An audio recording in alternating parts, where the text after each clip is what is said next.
What's going on, everybody? This is BroncoJuggalo, and today I am doing another Wild Eye releasing review.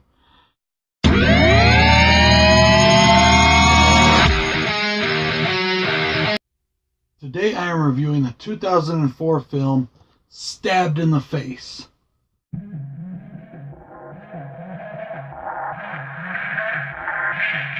This film was directed by Jason Matherin and is the second film of his. His first film was one I've already reviewed called The Gore-Face Killer. Now, I was not a big fan of that movie.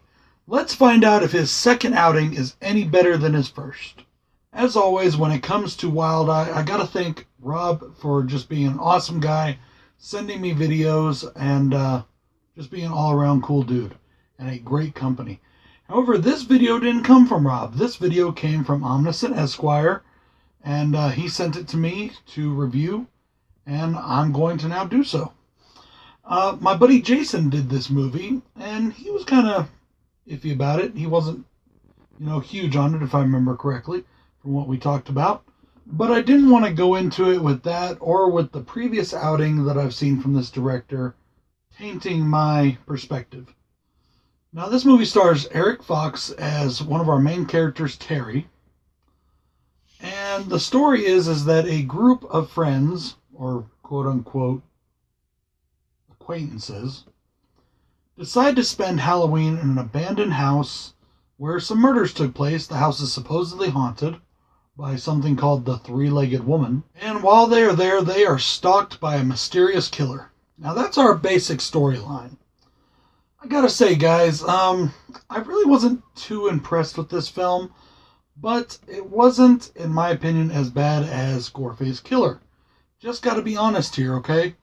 I tried to do my best to give, especially these Wild Eye reviews, good reviews, but I cannot sacrifice my integrity and give them fluff reviews. I won't do that. I'm going to be honest in how I feel. Now, there were some very enjoyable parts in this film. Let me put that out there. But for the most part, I really didn't get into it.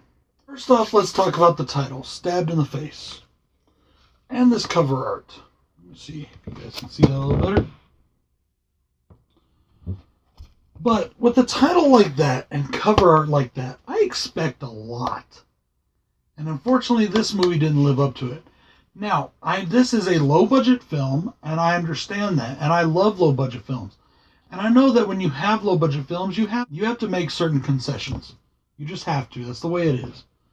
Mostly with low budget, you're going to either have really good effects, really bad acting, or you're going to have good acting, bad effects. Things like that. It's usually a give and take. There are very few films that are low budget that are 100% good all the way around. For an example of one, go check out my buddy Dave Maggott's movie, Groundhog. Love that movie. Another good example is Dead House. Another good example is Animalistic. Another good example is Minotaur.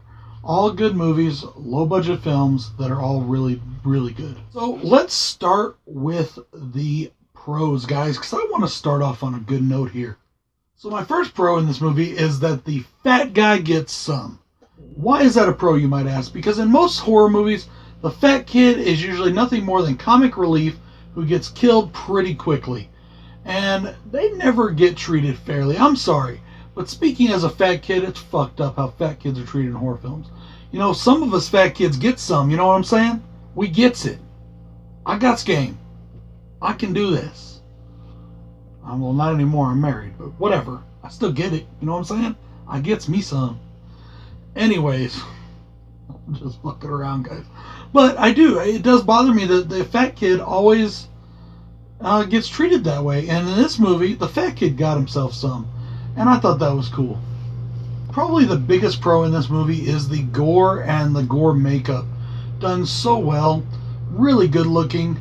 There's a part in this where a girl is getting her nipple cut off, and it looks really good. Really awesomely done. There is a decapitation that's really nice. There's just a lot of good gore stuff in this film. They really did well on the gore, on the special effects, and the makeup of the gore. Really happy with that aspect. My next pro is that there's some really subtle humor in this. Now, this is a movie I don't think is very well written, and I'm going to get into that in my cons. But there is some very subtle humor worked into this script. There is, and maybe it was done, by the seat of the pants. Who knows? But it really worked for me. There's a point where a guy gets beheaded, and as his body is sinking down, his hand, all bloody covered, comes up and he flips off the camera. And I just love that. I thought it was hilarious. I thought it was so cool, like a final act of defiance.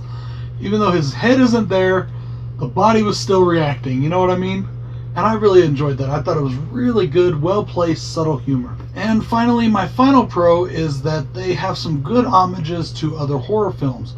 They have talk about Jason Voorhees. There's a reference on a t-shirt to old Frankenstein movies.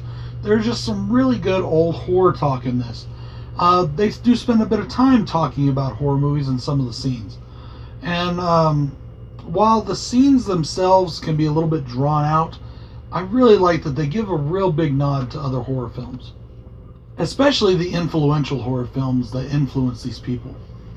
I'm not 100% sure because it doesn't say, there are no cell phones that I could see. It doesn't say when this movie takes place, but I believe it takes place in the 80s.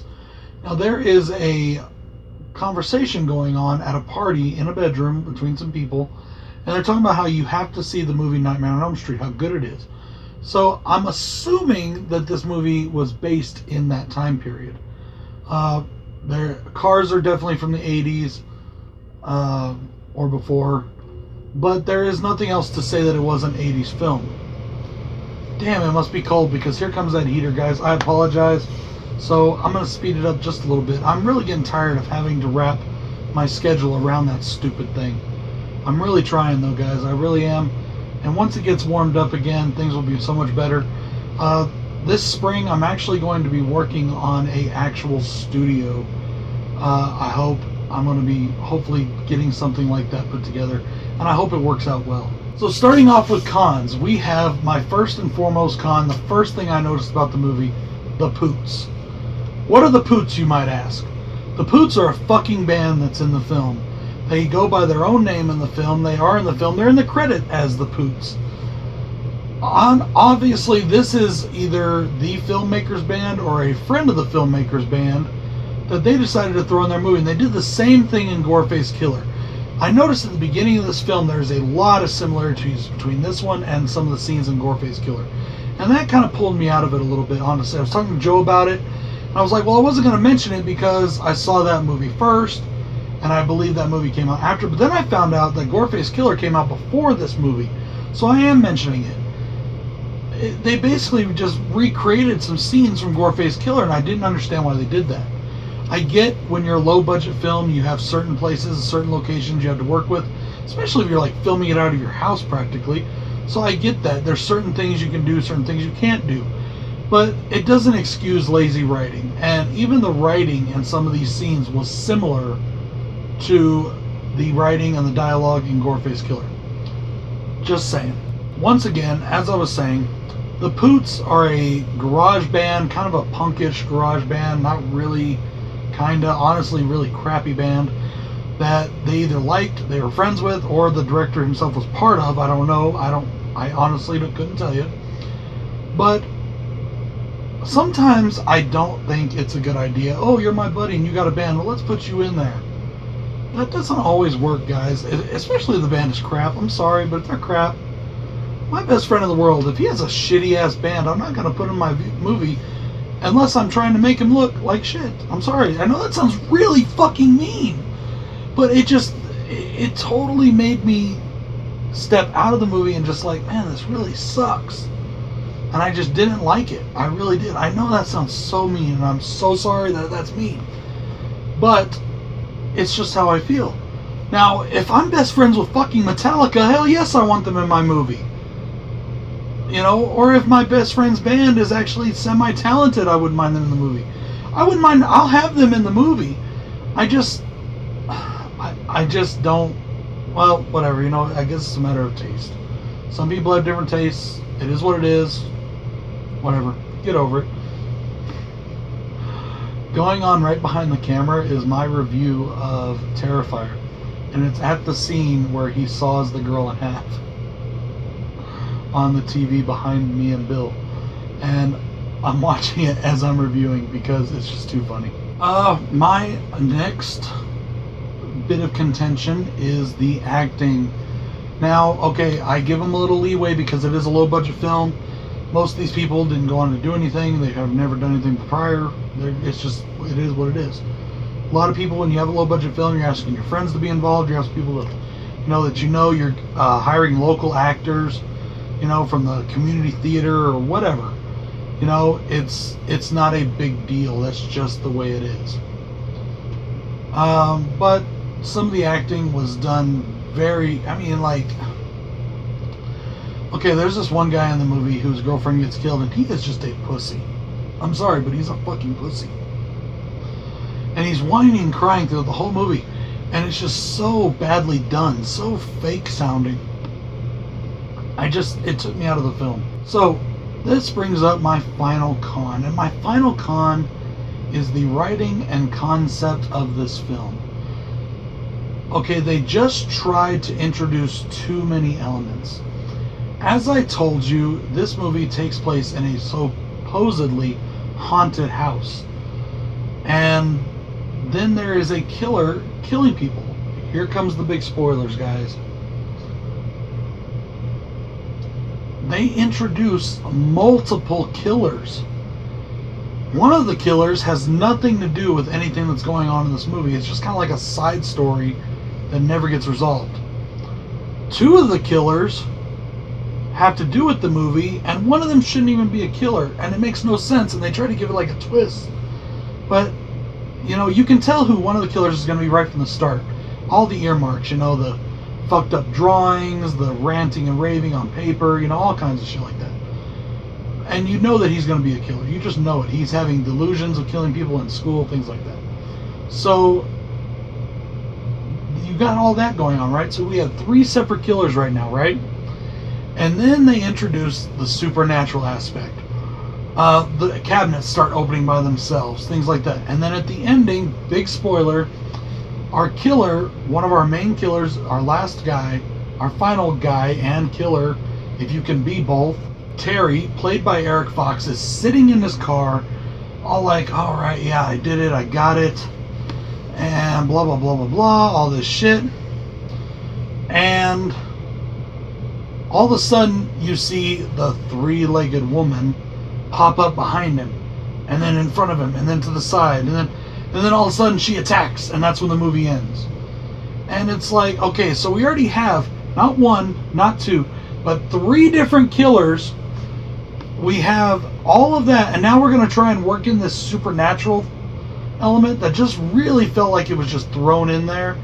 And it's just a big convoluted mess. That is all. But I will say this about this movie. The kills really are good. As far as the stabbed in the face part goes, they do kind of live up to that because one of the killers likes to stab people in the face. But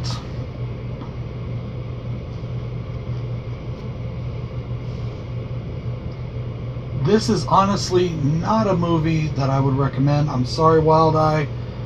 It's just not for me. Now, if you're into that kind of stuff, check it out, definitely. And I hope that my next Wild Eye review is a glowing and adorating review of the film, because I do want to, make you guys happy with that. I want to, give you guys good reviews that you're proud of and you're happy with. Unfortunately, with this one, I just couldn't do it. So with that being said, this is BroncoJuggalo saying thank you, Scott, for sending this to me. Thank you, Rob, for being an awesome guy and running a great company. And thank you to all of my followers. Almost 400, guys, only 24 people away. When I get to 400, I'll be doing another contest. This is BroncoJuggalo saying peace.